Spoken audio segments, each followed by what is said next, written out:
E a partir de hoje começa a valer em caráter definitivo os novos valores das taxas definidas pelo presidente dos Estados Unidos, Donald Trump, às importações de produtos do mundo todo. Paulo Edson Fiore. Assim que a nova rodada do tarifaço de Donald Trump começou a valer, a queda nas principais bolsas da Ásia, que já vinha recuando, se acentuou. A medida entrou em vigor para 57 países, incluindo aliados históricos como o Japão, taxado em 24%, e União Europeia, que deverá pagar 20% para exportar ao mercado americano. A nova etapa da política tarifária da Casa Branca também inclui taxas de 104% sobre produtos chineses. Analistas e governos alertam que as tarifas de Trump mexem com o modelo comercial global, que persiste há décadas, aumentando os temores de recessão. Em visita ao Vietnã, taxado em 46%, o primeiro-ministro da Espanha, Pedro Sánchez, disse que o país está comprometido com uma ordem internacional baseada em regras, livre comércio e liberdade econômica. Ele acredita que guerras comerciais não beneficiam ninguém, mas prejudicam a todos. Que as guerras comerciais não beneficiam a nadie, sino que perjudicam a todos. Mais cedo, em evento com deputados e senadores republicanos em Washington, Trump voltou a falar que muitos países já entraram em contato buscando acordos, mas reforçou que sabe o que está fazendo e, por isso, todos ali votaram nele. I know what I'm doing, and you know what I'm doing too. That's why you vote for me. O republicano reforçou que a taxação das exportações da China em 104% vai continuar, até que o país busque negociar com os Estados Unidos, o que ele acredita ser um desejo de Pequim, mas que ainda não ocorreu pelo que chamou de orgulho do povo chinês. Em paralelo, o governo Trump agendou conversas com a Coreia do Sul e o Japão, dois aliados próximos e importantes parceiros comerciais. E a primeira-ministra italiana, Giorgia Meloni, deve visitar o país na próxima semana. O vice-primeiro-ministro do Vietnã deve se reunir com o secretário do Tesouro de Trump, Scott Bessent, ainda nesta quarta-feira. Os efeitos completos das tarifas podem não ser sentidos por algum tempo, já que toda a mercadoria que já esteja em trânsito à meia-noite de ontem estará isenta das novas taxas, desde que chegue aos Estados Unidos até 27 de maio. As cobranças gerais de 10% impostas anteriormente por Trump sobre todas as importações de diversos países, como o Brasil, entraram em vigor no sábado. Trump tem justificado o tarifaço como uma resposta às barreiras impostas aos produtos americanos que prejudicaram os negócios do país. Nem bem a nova rodada de tarifas começou a valer, Trump sinalizou que pode não ter concluído a nova política em relação às importações. No discurso aos republicanos na noite de terça-feira, ele disse que, em breve, anunciaria tarifas importantes sobre as importações de produtos farmacêuticos, uma das poucas categorias de produtos que foram isentas dos novos impostos. Pois é, e em meio a essa guerra econômica, o presidente Lula afirmou que o Brasil vai manter o equilíbrio diante do recente anúncio de taxação dos Estados Unidos. Marcelo Matos acompanhou. Lula eleva críticas ao presidente dos Estados Unidos e condena cavalo de pau no mundo de Donald Trump. O presidente do Brasil defendeu o multilateralismo, o livre comércio e avalia que as medidas do republicano não vão dar certo. E de repente o mundo tem um cavalo de pau, em que o cidadão sozinho acha que ele é capaz de ditar regras para tudo que vai acontecer no mundo.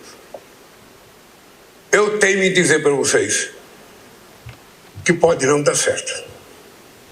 E por isso é importante que nós brasileiros mantenhamos o equilíbrio para que a gente tome decisão com base nas nossas realidades, para que a gente defina o projeto de país que a gente quer e a gente possa colocar ele em prática. Lula disse que ninguém pega um transatlântico carregado e faz as coisas que estão acontecendo. Ninguém brinca de que o mundo não existe, com quase 200 países, e ninguém esquece que todos os países querem soberania e estabelecer um processo de harmonia. Mas o presidente brasileiro também mirou nos adversários internos do poder. Esse país, ninguém consegue governá-lo com bravata. Já não deu certo durante muito tempo. Esse país, ninguém consegue governá-lo com mentira, porque já não deu certo também. E é preciso que a gente encontre homens e mulheres, empresários e trabalhadores de todos os setores, para a gente definir que país que verdadeiramente a gente quer.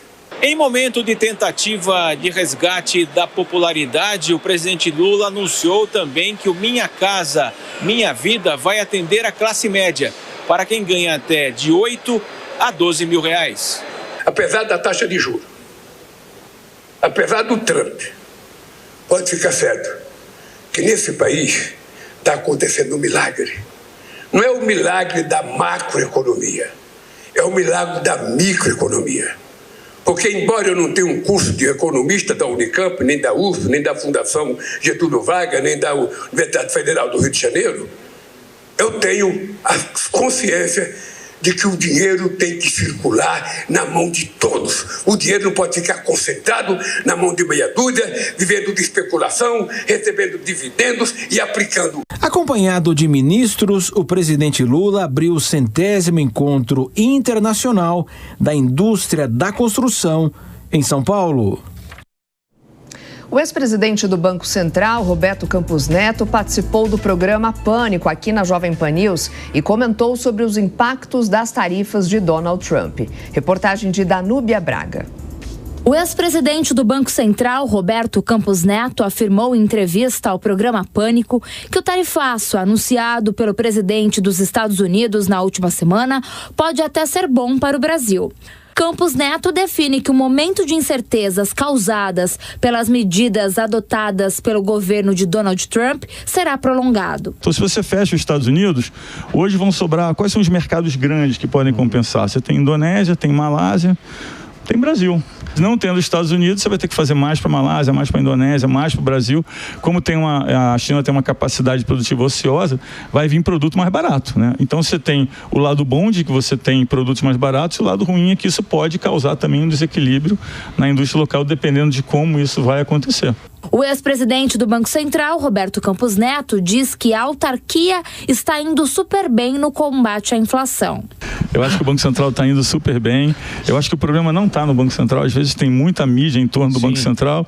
O Banco Central tem uma ferramenta que é os juros, né, para atingir uma missão que nem é dada por ele. A missão é dada pelo governo. O governo que escolhe a meta, o governo que escolhe o processo. O governo, por exemplo, poderia mudar tudo se quisesse, mas não. O governo escolheu fazer a meta de inflação do jeito que ela é feita e tem uma meta que é escolhida pelo governo. O Banco Central usa os juros para atingir aquela meta, né? Então, assim, eu acho que o Banco Central está fazendo um bom trabalho, não tenho crítica em relação a isso. Campos Neto ressalta que quando a autarquia é atacada pelo governo, ela perde credibilidade. Para o economista, neste caso, o custo de fazer a inflação convergir para a meta é maior. O Banco Central sendo atacado, existe uma dúvida sobre a capacidade do Banco Central de responder, porque é um órgão contra um governo inteiro. Quando o governo ataca o Banco Central, é como se ele estivesse dando um tiro no próprio pé, porque ele vai fazer com que o custo de convergência à inflação seja maior, ou seja, muito provavelmente você vai ter que conviver com juros mais altos do que você teria que conviver se você tivesse mais harmonia com o Banco Central. De acordo com Campos Neto, os problemas que o país enfrenta hoje são antigos, com gastos públicos altos de curto prazo que afetam o longo prazo. A gente está nessa trajetória, né, de dizer que eu quero fazer, né, vamos dizer assim, mais programas sociais, justiça social, que é muito bom e é importante fazer, mas que eu sempre estou pagando a conta com o lado do capital e com o lado do investimento. A única alternativa a isso seria o governo investir muito. Só que o governo não investe muito, o governo gasta muito. Se você pegar o que é investimento, Sim. É pouco. Então a gente está um pouco nessa armadilha, né, nessa situação que gera, né, vamos dizer assim, uma inflação estrutural à frente, né, e gera um um problema para a gente ser produtivo. Tanto é que você tira hoje o mundo agro e a produtividade do Brasil não cresceu quase nada, ela até caiu, né, nos últimos anos, se você olhar uma média mais longa. Durante o pânico, o ex-presidente do Banco Central, Roberto Campos Neto, negou ter pretensões políticas ao ser questionado se pretende concorrer nas eleições do ano que vem. Ele afirmou que a intenção é voltar a atuar no setor privado. Não tem interesse, eu estou agora em conversa para ir para o setor privado. Acho que em algum momento, nos próximos meses, deve sair um anúncio do que eu vou fazer. Acho que quando as pessoas verem o que eu vou fazer, elas vão ver que eu não vou estar na política durante um bom tempo, né? Então eu tenho interesse no setor privado. Eu tentei contribuir para o país, fiquei 6 anos. O ex-presidente do Banco Central defende manter a alimentação e a energia no cálculo da inflação para definir a taxa básica de juros. Segundo ele, a metodologia mantém a credibilidade da autoridade monetária, que tem como função manter o índice de preços sob controle. A fala de Roberto Campos Neto vai contra o posicionamento do vice-presidente e ministro da Indústria, Geraldo Alckmin.